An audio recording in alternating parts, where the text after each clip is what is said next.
Literature. बच्चों, Hindi literature में previous class में मैंने आपको पार्ट 10 गुब्बारे से हवाई जहाज तक इस पार्ट को पढ़ाया था और आज हम पढ़ेंगे पार्ट 13 कलम आज उनकी जय बोल। बच्चों, यह एक ऐतिहासिक प्रसंग है।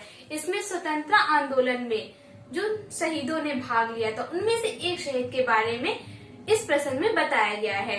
आइए पढ़ते हैं। यह घटना 1921 की है, जब गांधी जी के नेतृत्व में असहयोग आंदोलन जोर पकड़ रहा था। बनारस की सड़कों पर भीड़ उमड़ रही थी। बहुत बड़ा जुलूस गांधी जी की जय और वंदे मातरम के नारे लगाता हुआ गुजर रहा था। तो बच्चों, यह जो घटना है, यह जो प्रसंग इसमें बताया गया वह कब का है? सन 1921 का, जब गांधी जी ने असहयोग आंदोलन शुरू किया था। बच्चों, बनारस की सड़कों में बहुत भीड़ थी और वह भीड़ क्यों थी? क्योंकि सभी गांधी जी की जय और वंदे मातरम का नारा लगाते हुए निकल रहे थे, इसीलिए बनारस की सड़कों में बहुत भीड़ उमड़ रही थी। लोगों में बेहद जोश था। सन 1919 के जलियांवाला बाग वाले हत्याकांड और पंजाब में हुए जुल्मों के दिल दहला देने वाले समाचार लोगों के बीच साल डेढ़ साल बाद फैल पाए थे, जिससे जनता बेहद भड़क उठी थी। तो बच्चों, यह जो भीड़ थी, यह जो नारा लगाकर लोग निकल रहे थे, वह क्यों निकल रहे थे? क्योंकि उन्हें सन 1919 में जो जलियांवाला बाग हत्याकांड हुआ था और पंजाब में जो लोगों पर अत्याचार हुआ था, उसका समाचार साल डेढ़ साल के बाद प्राप्त हुआ और इससे वह बहुत ही ज्यादा क्रोधित हो गए थे। इसीलिए वह सड़कों पर नारे लगाते हुए निकल रहे थे। हजारों कंठों से निकलते हुए नारे आसमान को कपा रहे थे और बच्चों, बहुत सारे लोग एक साथ निकलकर नारे लगा रहे थे और सभी के मुंह से जो आवाजें निकल रही थी उससे आसमान कांप रहा था। अचानक पुलिस उन पर टूट पड़ी। धरपकड़ शुरू हो गई। भीड़ में 13-14 साल का एक लड़का भी था, जो बड़े जोश के साथ वंदे मातरम का नारा लगा रहा था। पुलिस ने उसको भी पकड़ लिया। बच्चों, जब भीड़ निकल रही थी तो अचानक से पुलिस ने उन पर हमला कर दिया और सभी को पकड़ लिया। उसमें एक 14 साल का बच्चा भी था और पुलिस ने उसे भी पकड़ लिया और वह बच्चा बहुत जोश के साथ वंदे मातरम का नारा लगा रहा था। जिस लड़के का जिक्र यहाँ किया गया है उसका नाम था चंद्रशेखर। उसे मजिस्ट्रेट के सामने पेश किया गया। तुम्हारा नाम क्या है? आजाद। पिता का नाम स्वतंत्र। मजिस्ट्रेट क्रोध से आग बबूला हो उठा। तो बच्चों, यहाँ पर जिस लड़के का जिक्र किया गया उसका नाम था चंद्रशेखर। उसे मजिस्ट्रेट के सामने पेश किया गया। मजिस्ट्रेट ने उससे प्रश्न पूछा, तुम्हारा नाम क्या है? तो उसने उत्तर क्या दिया? आजाद। उन्होंने पूछा, तुम्हारे पिता का नाम क्या है? तब उन्होंने क्या उत्तर दिया? स्वतंत्र। और उनके इन जवाबों को सुनकर मजिस्ट्रेट बहुत ही क्रोधित हो जाते हैं। उनसे फिर पूछा, तुम्हारा घर कहाँ है? आजाद ने उत्तर दिया, जेल खाना। बालक की निर्भीकता और दृढ़ता से तिलमिलाए हुए मजिस्ट्रेट ने बालक को निर्वस्त्र कर कोड़े मारने की सजा सुना दी।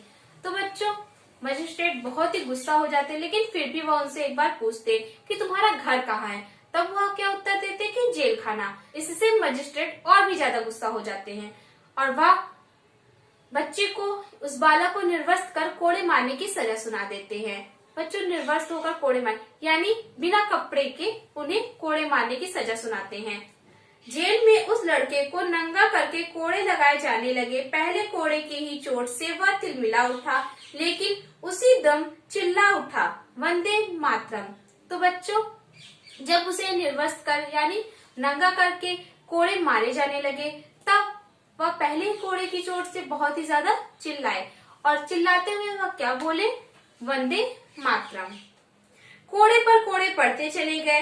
हर कोड़े के बाद वह लड़का और भी जोर से चिल्लाता, वंदे मातरम, यहाँ तक कि मार खाते खाते वह बेहोश हो गया। तो बच्चों, जैसे जैसे उन्हें जितनी बार भी कोड़े पड़ते जाते, वह और भी तेज से चिल्लाते हुए वंदे मातरम का नारा लगाते थे और बच्चों, मार खाते खाते वह बेहोश भी हो गए। कोड़ों की उस मार ने सचमुच ही उस लड़के को आजाद कर दिया। इस घटना के बाद से उसे कड़ी से कड़ी यातना का भी डर नहीं रहा। बच्चों, उन्हें जो कोड़े मारने की सजा प्राप्त हुई, उससे उनमें जो थोड़ा बहुत भी डर था वह भी उनसे निकल गया। अब उन्हें कोई भी कड़ी से कड़ी भी सजा दी जाती थी तो वह उससे नहीं डरते थे। यही वीर बालक आगे चलकर चंद्रशेखर आजाद के नाम से प्रसिद्ध हुआ। बच्चों, जिस बालक के बारे में हमने पढ़ा वही बालक आगे चलकर चंद्रशेखर आजाद के नाम से प्रसिद्ध हुए। चंद्रशेखर आजाद एक महान देशभक्त और क्रांतिकारी थे। आजाद ने प्रतिज्ञा की थी, मैं जीते जी दुश्मनों के हाथ नहीं आऊंगा। सचमुच पुलिस जीते जी इस क्रांतिकारी को गिरफ्तार नहीं कर पाई। तो बच्चों, चंद्रशेखर आजाद एक महान देशभक्त और क्रांतिकारी थे। आपने पढ़ा ही और आपने इनके बारे में और भी बातें पढ़ी होंगी। आजाद ने बच्चों प्रतिज्ञा की थी कि मैं जीते जी दुश्मनों के हाथ नहीं, यानी जब तक मैं जिंदा हूँ, मेरे शरीर में प्राण है, मैं कभी भी दुश्मनों के हाथ नहीं आऊंगा। और बच्चों, उन्होंने ऐसा किया भी। जब तक वह जीवित थे, पुलिस उन्हें कभी भी नहीं पकड़ पाई। तो बच्चों, यह था हमारा पाठ। आई होप आपको पाठ समझ में आ गया होगा। तो बच्चों, इसमें चंद्रशेखर आजाद के बारे में बताया गया है कि वह बचपन में कैसे थे, वह कितने निर्भीक थे, कितने निडर थे, उन्हें किसी भी चीज का डर नहीं था और उनमें कितना देश प्रेम। पाठ को पढ़ने के बाद आइए अब हम आते हैं कॉपी वर्क पर। तो बच्चों, आपको अपनी क्लास वर्क की कॉपी में जहाँ पर आपने पाठ 10 गुब्बारे से हवाई जहाज तक इस पाठ को लिखा है, उसके नेक्स्ट पेज से आप लिखेंगे पाठ 13 कलम आज उनकी जय बोल और साइड कॉर्नर पर डेट आप जरूर डालेंगे। बच्चों, कोई भी कार्य आप स्टार्ट करिए तो सबसे पहले डेट डालिए, पाठ डालिए और पाठ का नाम डालिए। इतना डालने के बाद ही आप अपना कार्य स्टार्ट करिए। तो बच्चों, इतना डालने के बाद आप क्या लिखेंगे? सारांश। और इस पाठ का सारांश क्या है हमारा? भारत का इतिहास अनेक शहीदों के खून से लिखा गया है, जिन्होंने स्वतंत्रता आंदोलन में बढ़ चढ़कर भाग लिया। इस पाठ में चंद्रशेखर आजाद के बाल्यकाल की एक घटना वर्णित है। इस पाठ में हमने क्या पढ़ा कि किसके बारे में? चंद्रशेखर के बारे में। और कब की घटना है? यह उनके बचपन की घटना है। अंग्रेज पुलिस द्वारा पकड़े जाने पर भी बालक चंद्रशेखर जरा न घबराए। उन्होंने मजिस्ट्रेट द्वारा पूछे गए प्रश्नों का निर्भीकता से उत्तर दिया और उसके सामने अंत तक नहीं झुके। प्रश्न मजिस्ट्रेट उनसे पूछते गए, उन सभी का उन्होंने उत्तर दिया और उनके सामने आखिरी दम तक भी नहीं। सारांश को लिखने के बाद आपको नेक्स्ट पेज पर लिखना है कठिन शब्दार्थ। हमारा पहला है जुल्मों। जुल्मों का अर्थ होता है अत्याचार। कंठ, कंठ का अर्थ होता है गला। स्वतंत्र, स्वतंत्र का अर्थ होता है आजाद। निर्भीकता, निर्भीकता का अर्थ होता है निडर या भय रहित। आग बबूला होना, इसका अर्थ होता है अत्यधिक क्रोध करना।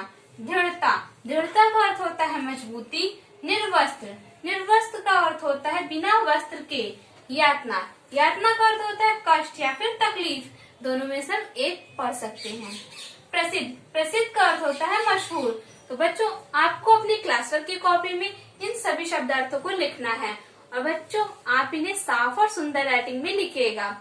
और बच्चों, आपको होमवर्क क्या करना है? आज आपका होमवर्क है आपको इन सभी शब्दार्थों को याद करके 2 बार अपनी होमवर्क कॉपी में लिखना है। आपको इन्हें एक बार नहीं राइट करना है। और साथ ही साथ आपको किन्हीं 5 कठिन शब्दों का वाक्य प्रयोग करना है और वाक्य प्रयोग भी आप अपनी होमवर्क कॉपी में करेंगे।